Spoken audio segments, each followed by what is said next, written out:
नमस्कार दोस्तों, कहते हैं कि इतिहास हमें अपने अतीत से जुड़ी घटनाओं से बहुत ही अच्छे तरीके से रूबरू करवाता है, जो कि मेरे हिसाब से सही भी है। खैर, वैसे तो हमने अपने स्कूली किताबों में कई राजा महाराजा और उनके विशाल साम्राज्यों के बारे में काफी कुछ पढ़ा है, परंतु कभी भी हमारे पूर्वजों के बारे में नहीं पढ़ा है। परंतु वह हमारे पूर्वजों के बारे में जानने के लिए पर्याप्त नहीं है। कई हजारों सालों पहले पृथ्वी पर आए हमारे पूर्वजों के बारे में हमें निश्चित रूप से ही जानना चाहिए। तो इसी वजह से आज मैं आप लोगों को हमारे निकट पूर्वज लोगों के बारे में बहुत कुछ बातें बताऊंगा। उदाहरण के तौर पर, यह लोग कौन थे और इनका हम लोगों से क्या संबंध है, इस विषय पर भी हम लोग गहन चर्चा करेंगे। वैसे लोगों के बारे में कहने के लिए तो बहुत कुछ बातें हैं। लोगों का इतिहास इंसानी सभ्यता के विकास के साथ ही जुड़ा हुआ है। वैज्ञानिक कहते हैं कि लोग देखने में हम इंसानों के भांति ही दिखाई पड़ते थे और इनका बायोलॉजिकल नाम होमो निएंडरथैलेंसिस है। वैसे मैं आपको और भी बता दूं कि भले ही देखने में यह लोग हमारे जैसे ही लगते हों, परंतु इन लोगों का प्रजाति अलग था। वैसे वैज्ञानिक और भी कहते हैं कि यह लोग हमारे सबसे करीबी पूर्वज हैं।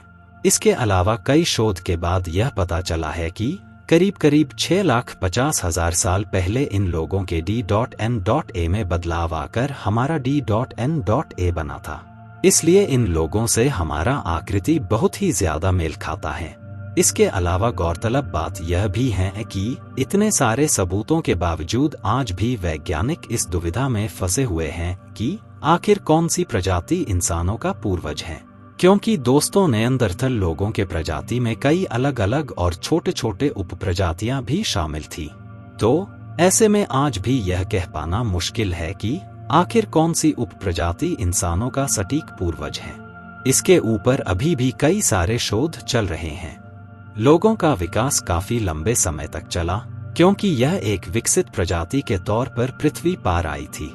वैसे इन लोगों के जीवाश्मों से पता चला है कि करीब 4,30,000 से लेकर 6,50,000 साल तक इनका पहला पीढ़ी इस पृथ्वी पर आया था। वैसे मैं आपको और भी बता दूं कि उस समय यह पीढ़ी अपने प्रारंभिक अवस्था में था। कुछ वैज्ञानिक यह भी कहते हैं कि 1,30,000 साल से 40,000 साल के पहले इन लोगों का सबसे विकसित पीढ़ी इस धरती पर वजूद में आया था और इनके आज भी कई सारे सटीक सबूत मिलते भी हैं।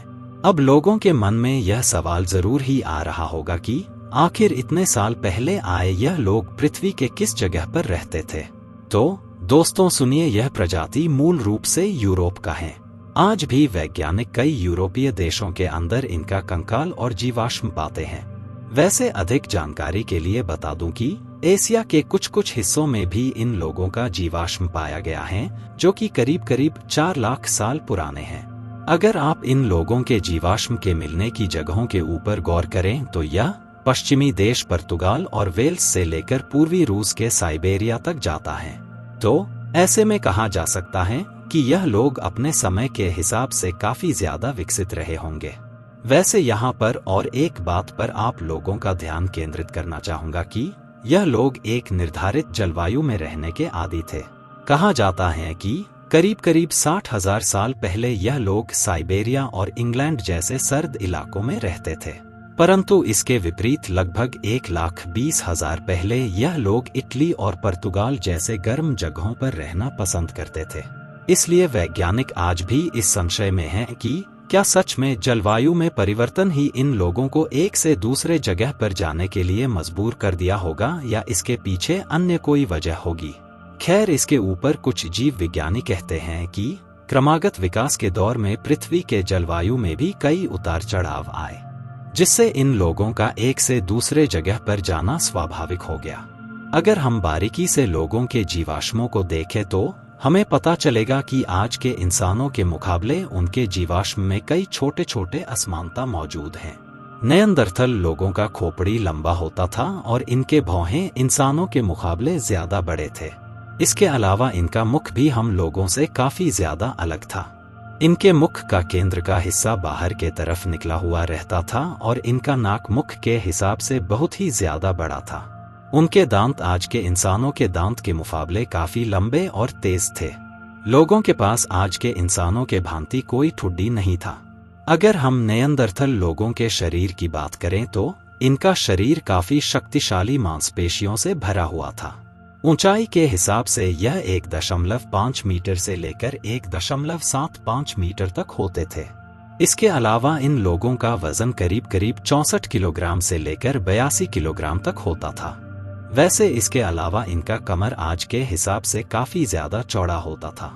इनका शरीर वैसे देखा जाए तो कद में छोटा था और इनके अवयव लिम्ब्स काफी बड़े। खैर, इसके संदर्भ वैज्ञानिक कहते हैं कि शरीर की ऐसी संरचना के वजह से सर्द इलाकों में शरीर की औसतन आंतरिक तापमान संतुलित होकर रहता था, जिससे वह लोग आसानी से जीवित रह पाते थे। अक्सर नेयंदरथल लोगों के खानपान को लेकर वैज्ञानिक काफी ज्यादा उत्सुक रहते हुए देखा गया है, क्योंकि कहा जाता है कि नेयंदरथल लोग आदमखोर थे।